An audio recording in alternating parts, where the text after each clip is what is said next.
ଯେତେବେଳେ ମାନେ ଘରୁ ପୁଅ ହଉ କି ଝିଅ ହଉ ବାହାରକୁ ଆସନ୍ତି ପଇସା ଇନକମ୍ କରିବା ପାଇଁ କିଛି ନା କିଛି, ହଁ ମୁଁ ଏଇଟା କରିବି କି ସେଇଟା କରିବି, ମଣିଷର ପରିସ୍ଥିତି ସବୁ କିଛି କି ଆଉ ସେମିତି ନାହିଁ ଯେ ଆଜିକା ଯୁଗରେ ମୁଁ ଦେଖୁନି ତ କିଏ ଗୋଟେ ଘର କୋଣର ବସିକି ରହୁଛି।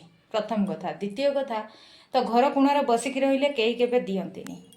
ଆଉ ହେଲା ଯଦି ନିଜ ଇନକମ୍ରେ ନିଜେ କିଛି କରିପାରୁଛ ସେଇଟା ନିଜକୁ ଗର୍ବିତ ଅନୁଭବ, ମୁଁ ନିଜେ ଗର୍ବିତ ଅନୁଭବ କରିପାରୁଛି।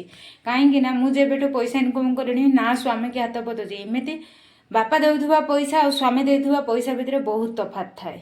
ବାପା ଦେଇଥିବେ ଯଦି 100 ଟଙ୍କା, ହଁ ମୋ ଝିଅ ଗୋଟେ କ'ଣ ଖର୍ଚ୍ଚ କରିଦେଲା କି ମୋ ପୁଅ କ'ଣ ଖର୍ଚ୍ଚ କରିଦେଲା।